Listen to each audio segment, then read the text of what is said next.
15-minute call, style male round 2.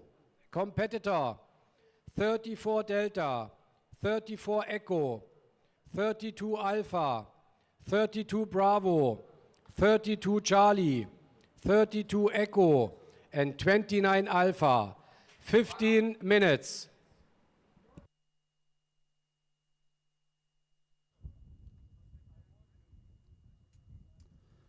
So we continue with round number 7, accuracy landing. 3 national teams remain, and individuals, 2 jumpers, and we are waiting many years. I remember Optic Nerve. I remember Deland. What was it? Equanimity with Deland Magic, Deland Fire. Yes, 1990-ish, 1992, 93. Yeah. South Africa. Even to my very first team in South Africa, 1998 with Solly Williams and 88. Mackenzie Plantai was our sponsor. Mackenzie Plantai Go Boys, we called ourselves. When did Cism first come into your peripheral? When did you become aware of Cism? I think when you're as a four-way competitor, you always notice, and Germany was one of the teams we noticed, they were very, very strong jumpers, but they never came to the German nationals. And I always asked, why did this team doesn't arrive? They said, no, they are military, they're Cism. They only do the Cism. And if there was an overlap or a conflict of a competition, they obviously had to choose Cism. But as a four-way coach, you pick up very quickly that there's some good jumpers, and you find out that's the Cism. So I would say, we heard about it obviously also because of Hayabusa from 2004. That's when they there was their first world meet. But then 2005 they were into the military, and then after that they dominated. And I was fortunate enough through that period to be coaching them, but never at a Cism. They never needed a coach. Well, we knew it was going to get a little bit windy here today. We did what we can this morning, but yesterday was a great day. Let's have a look at some of the highlights from yesterday. Oh, Rats, tell me all about yesterday. It looked like you were having a very exciting evening. Good day. Good morning, of course. Yeah, not a good day. Yesterday it was very busy day, if I can say. So, especially for ladies, for female, we start early in the morning, 6 o'clock with round number 2, and then we finish competition for individual accuracy landing. For female, it was amazing. Females are fighting all the day, but at the end, the best score made a lady from China, skydiver from China, Ying Miao. She won this competition, and she made a score of 7 centimeters, which is really, really good. The conditions was pretty tricky. Between 12 and 1 o'clock, 2 o'clock came some wind, some gusts, and it was very amazing. So many others made some mistakes. But this is our sport. This is skydiving. This is accuracy landing. You need to be prepared for all weather conditions. So first place for Ying Miao, second the silver medal won from France, locally Olivier de Pourry, and third place as well for China member of the team, Yang Long Li. And there was something very special about that first place. First time for her. Is it as a championship? Yeah, I think this is the first time for Ying Miao a world championship, and on the first championship you won. It's really unbelievable, and this is very perfect for her future. What was her final score after all the rounds? The final score was only 7 centimeters, which means less than 1 centimeter in each round, in average. That's absolutely incredible. And what is the plan for today? What do you still need to do? Right now they are trying to put a ski jumper in the air, so we need to check weather conditions, especially on the about 900 meters. At the meeting they were saying there is on 2,000 feet level is a little bit windy, but they will check it right now with the ski jumpers, and then we are going to see, and then me director will decide if we can start with semi-final and final round for the female accuracy landing event. Okay. Well, thank you very much. Have a great day. We'll speak to you later. You are welcome, and see you. Incredible, Gary. 7 centimeters after 10 rounds. Yeah, that's a different level, I think, from what we've seen. Yeah, it's unbelievable. Congratulations, China. Well done. They got themselves done. I don't know if they finished the male yet. We're still waiting for some advice on that. I watched it yesterday. The male have got up to round 7. They still have to do round 8, and then after round 8, the individual competitor the individual champion can be crowned. But the plan would be for team can go up to round 10. Well, that was Ratzer from Sunrise this morning, and you were out on the other landing area with the Sicky jumpers there, weren't you? It was a bit breezy for them. Yeah, well, we went out with the helicopters this morning early, and it's called what we call the B drop zone, and they managed to do the style around 3 for the male, and it was amazing to see how quick these guys are. I mean, I'm sure you'll get some footage of it, and then obviously the female had their round 5, and the champions were crowned. The French are called Leocardi. Yes. I don't know, I can't know the pronunciation, but unbelievable to watch. I mean, her time is as quick as anybody's. Incredible stuff. Well, the Sicky jumpers, the first ones out, finding out where they need to be in these tricky conditions.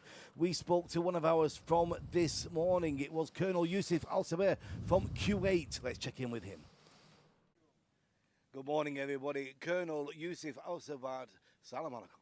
Alaikum salam. Thank you, Reagan, for interviewing us. First of all, I want to thank the state of Qatar for having us here to this amazing country. The Cism 47 with almost 29 countries. The motto of the tournament is friendship through sport. Yeah. This is the core of the competition. You can see 29 tents. And if you ask any of the guys here, at least everyone knows the name of 2 other team members of the other teams. Fantastic. So we're happy about that. This is what it's all about, correct? Correct, exactly. And your hospitality here with the coffee and the dates, of course, legendary Kuwait hospitality. Yes, you're welcome. This is we're well known for our hospitality. And you're welcome anytime to have some Arabic coffee, dates, everything. And we can come to Kuwait. You've got some drop zones now? Yes, so we have a drop zone in Kuwait called the Kuwait Skydive and Fly. We, as the military, train there for, it's a civilian drop zone, but we have our contract with them, so it's open for civilian and military training. And how do you feel about Cism? We know it's great, friendship through sport. How did you get involved in the beginning? It was one of my hobbies before entering the army, and when I entered the army, I just fell in love with it. So it's amazing to have like your hobby through your work. Yes. And what canopy are you jumping, Colonel? I'm flying a Sapphire 3. Yep. I'm doing the Sicky jumps for the guys. So I'm the team leader. I'm not participating in the exact games, but I'm jumping before them to check the winds. And today it's quite windy. Yes, it is, isn't it? It's going to increase, we think. Yes, it's going to increase. So at least we have our tents, we have our coffee, we have our everything. And you've done one jump, so that's good. Yeah. Well, every day I'm doing a jump, so. Well, thank you, Colonel. Shukran. Welcome. And before finishing the interview, you're going to have some coffee with us. Absolutely. Let's go have some coffee. Should we walk in now and see where the coffee is? Shall we do that after the interview or now? Okay, after the interview. After the interview. Thank you, Colonel. Thank you. Always great to chat with the Kuwait teams. So, Gary, on the 4-way, the Cism, different than civilian 4-way. We do have some jumps to have a look, actually. We can talk over them. Let's have a look at the first one and see what we've got here. I'm not quite sure what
teams, of course, will be blazing through that, but they all have problems with that block.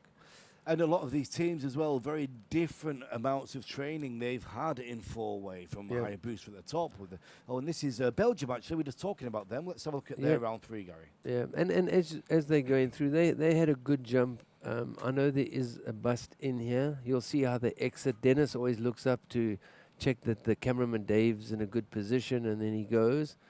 First block 18, a little bit slow, and then it starts to go. But as you were saying, we have to recognize that some of these Cism teams, they are doing accuracy, they're doing style, the same 5 people, and they are doing four-way. Yeah. So in a year, if they have, let's say, 600 jumps allocated, and that's a lot for them, they have to split all 3 disciplines. Yeah. So yes, Hayabusa, obviously Kuwait, I think, is only doing FS. There are teams that are only doing this, but the Germans, the Czechs, they do everything. They do all the disciplines. So, Yes. so to see the Germans, I think, on the same jump scored 27. But you see the Hayabusa score, it's 34. Yes. There is no bust on that one, so I take my words back. But it's great for Hayabusa, but if you see any other team, Germany, Czech, Czech has not done this round yet, but you see 27s. We've got Denmark now. Let's have a look at what they've got on Denmark. Denmark were one of the few teams that I saw in the landing area. I went to check the winds, and it's pretty amazing that they said, oh no, the winds are fine, we can keep going, you know, in true Danish style, and we were thinking of stopping the meet. Yeah, that again that's the synchronization on block 18, but the random work looks good. These guys have been doing a little bit of work with ex-Hayabusa member Mikey. Oh, yes. He's been with them in the tunnel. I don't know how much outdoors they've done, but he's worked with them, and they're very enthusiastic about him as a coach, and he's very enthusiastic about the group. They have set their goals. They seem good. They have a bigger group, and slowly, I think in a few years, we'll start to see a stronger and stronger Denmark.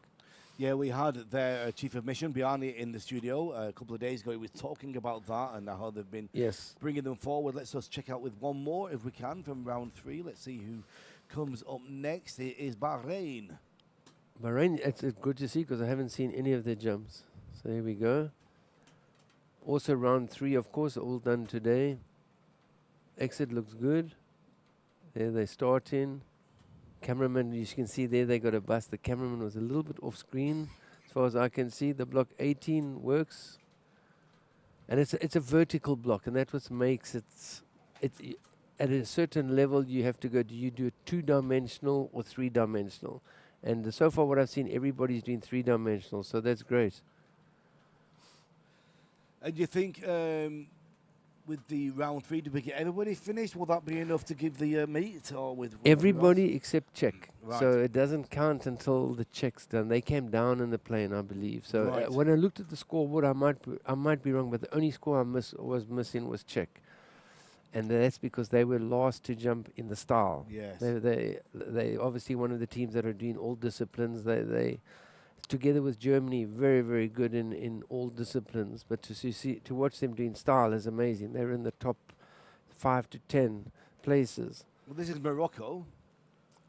Is this Moroccan female? Male. No, male. Yeah. No, this also very, very good. And I watched it. And why I watched the Moroccan female yesterday, their first 2 rounds, and I was amazed how good they were. New team with the ladies, but this is good. They have a good coach in this team as well. And this is one of the teams together with Turkey. They have a wind tunnel in their base. Oh, really? Yeah. This looks good four-way. Yeah. So they wake up in the morning and they can go fly. Right. That's incredible. Yeah. It's amazing that I'm sure there might be more, but Turkey and Morocco, both nations have 14-foot wind tunnels in their base. Yeah. The one is a little bit restricted because of special forces training, but the rest is they turn the tunnel on when they want it. Absolutely incredible. Good stuff to see. It would be interesting to see how they progress as well. We'll just take one more. We'll take one more and then we'll come back to the studio with Korea. Let's see what Korea have got to bring us. I mean, this is Korea, obviously, I think the open, but the female also very, very strong, very, very fast. Yeah, this is the male team.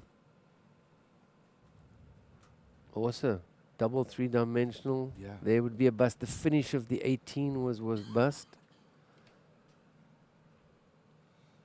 a little bit too strong on the finishes of the 18. That's what's catching them out. Yes. That looks much better.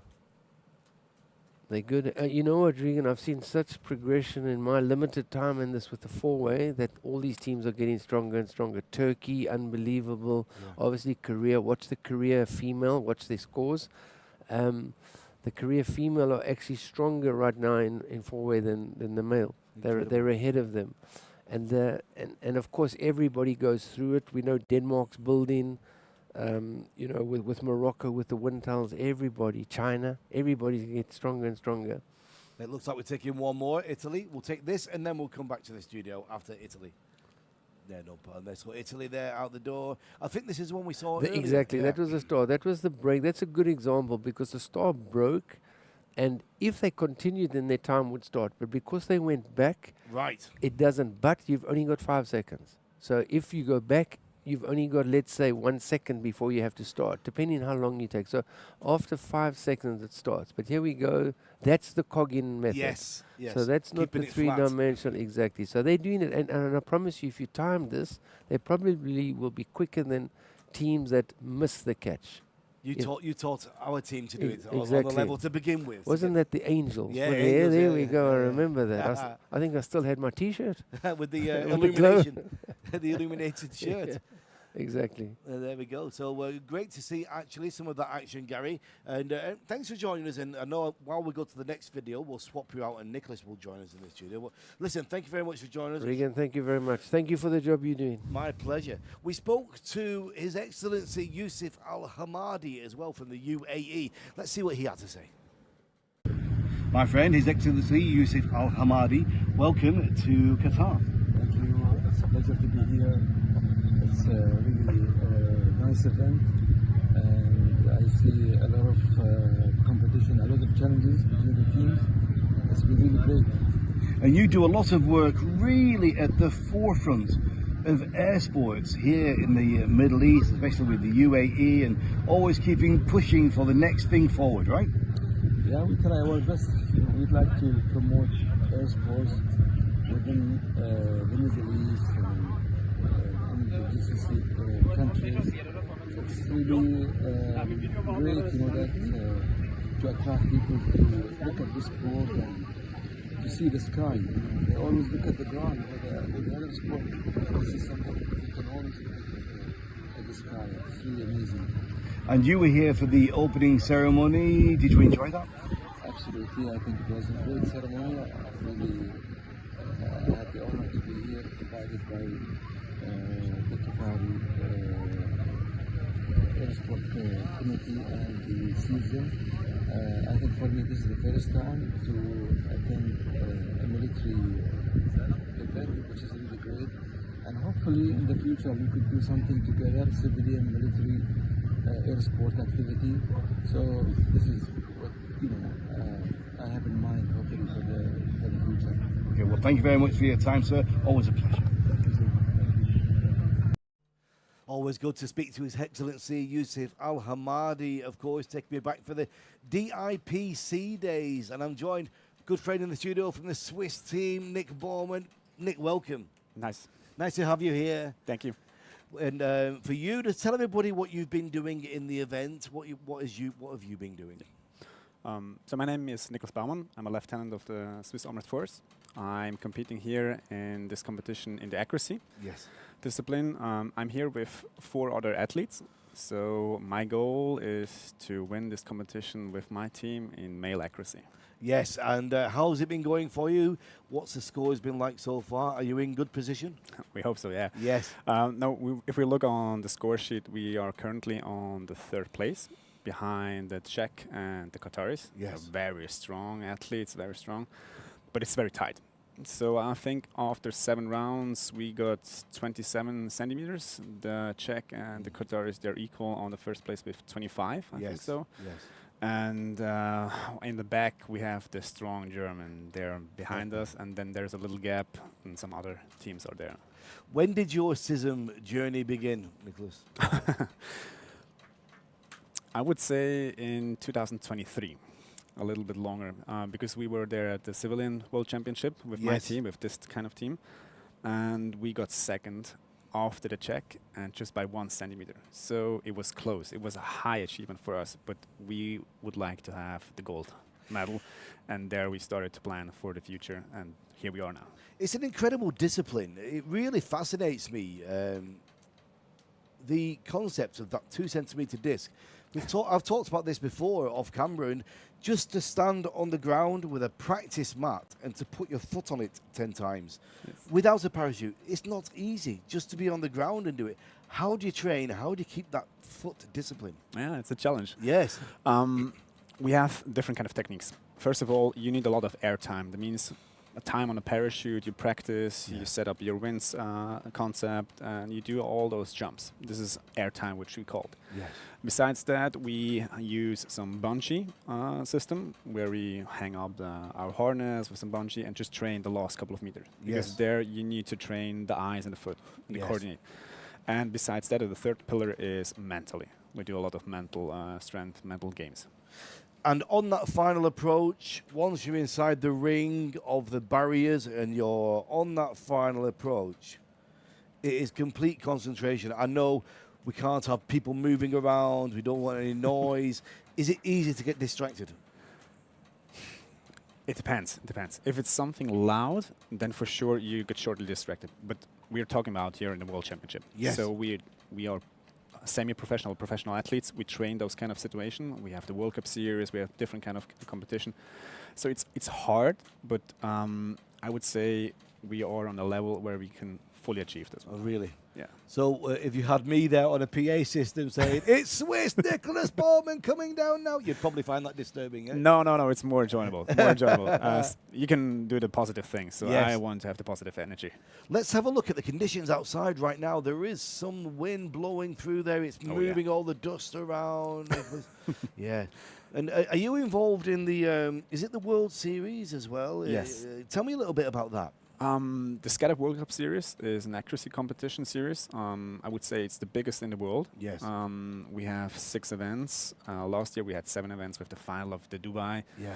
This was amazing. Was one of the best. So we have today 6 organizers, and we go into, let's say, 3 to 4 weeks repetition. One competition, then another, and then the final is since many years in Switzerland, in Locarno. Locarno. So it's our duty to host the final, and it's unbelievable. The level is such a high level. Where are you from in Switzerland originally? Where are you from? I'm near Zurich. I was born in near Zurich. Yes. I'm half German, so my mother is from Germany. My father is from Switzerland. Wonderful. So we spoke about the Cism as well and the ISC with ex-Hayabusa champion now with camera on the German four-way, on the Belgium four-way team, David Growls. Let's see what David had to say. David Growls is here, currently filming Hayabusa, used to be in Hayabusa. Now you're an ISC member, International Skydiving Commission, but you've got another role as well here. Yes, I'm a member of the parachuting, military parachuting committee. So I'm actually the liaison between the athletes and then actually the board help decide if some rules have to be changed, yes or no, and if it's a good change after all. And I've seen you doing this similar role on the civilian side with the ISC, especially with the competition debriefs at the end of events. Is it similar here with your connection with the athletes? Do you speak to them directly? I think at the moment, I think this is like almost like my 19th or 20th year that I'm in the system, so I believe my experience is high enough to understand what an athlete wants and needs. At the end, we always discuss like, hey, if there are rules that you would like to see or good ideas, is it a good idea really so I can put myself in the mindset of an athlete? And then also when there are discussions between the committee, I have a vote and I have a voice where everybody listens to. So I feel blessed in a way that I have that much of experience, and I feel endorsement of all the athletes that have the trust in me. And of course, with the athletes you're dealing with, many of them in all 3 events, start accuracy and four-way as well. So if you had to put yourself in that mind with the style and accuracy? Well, the style I have a little bit of experience with. Because we do it once in a while, not always, but once in a while. And then in accuracy landing, the good thing is I'm not alone in my committee. So we also have Nicholas Baumann, who is a Swiss, highly experienced champion as well. So we can discuss amongst each other, and then whatever we feel like, hey, that's the best outcome for the athlete, then we bring that up. And has there been any changes recently with the Cism event, which you've been involved in? Well, at the moment we have a new Cism president for parachuting, and we are in close contact with him to discuss what is good, what is bad. But eventually he will dictate his own rules and rule set, what he thinks is best for the committee and the parachuting in general. And we kind of help him and guide with him in that sense. So I think it's a joint membership. All right, well, David Grouse, thank you very much for your time. Always appreciate it. Thank you so much. See you later. Yeah, there's a lot of work behind the scenes, Nicholas, with the organisation and keeping the meets flowing, right? Yes, it takes a lot of time, a lot of preparation, but highly skilled people are around here. Yes. And how has it been for you here this time in Qatar, the organisation? It's amazing. I was here the previous event in Yes. 2001. Yeah. No, 21. Yes. It was bigger, more distance. It took half an hour to get from one corner to another corner. Not just joking, but it was amazing. Yeah. But this time they set a pretty new high level. It's unbelievable. It's more dense. It's well organized, Yes. high structured. I love the opening ceremony. Amazing. I love the kind of hospitality they gave us. The hotel is amazing. The food. So I mean, this is unbelievable. It's world standard. Does it get better than this, right? Hard to beat. Hard to beat. So we're talking about development of Cism and how it moves forward, and we checked in with Maxine, who's the development officer for Cism. Let's see what he had to say. So back to chatting about Cism with Maxime, the development officer. Good afternoon, my friend. Good afternoon. How are you? I'm very well. It's good to see you again. Yes, it's always a pleasure to attend this World Military Parachuting Championship for Cism. It's a big and great event. And you're involved with all Cism, and especially with development. So where do you see it going? How is the future? What's in the pipeline at the moment? Yeah, the idea as a development partnership director is to promote our values, to promote our athletes. So the target is clearly to develop and to make Cism more popular through the input of different partners to the benefit of our athletes and of our members. So actually things like this, getting the YouTube videos and getting the interviews and letting people know just what is at the heart of Cism. Very different than civilian parachuting championships. Sometimes people don't quite understand the difference. Yeah, but clearly Cism, our motto is friendship through sport. And what the target? It's to gather military people from different countries. We have 142 different members. It means 142 different countries. Here we are a little bit less than 30 different nations. It's great to gather these military people on sport field. If it wasn't for this, really, these soldiers wouldn't really get much chance to interact with other soldiers from other countries, would they? Yeah, it's really, if you look at this, everybody is together, so it's create a team spirit to disseminate message of peace, because it's really the final target. It's the peace across and through the different members and athletes. How long have you been involved, Maxine? That's my fourth year at Cism HQ.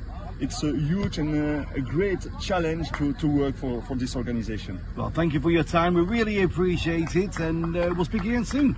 Okay, see you soon. Thank you.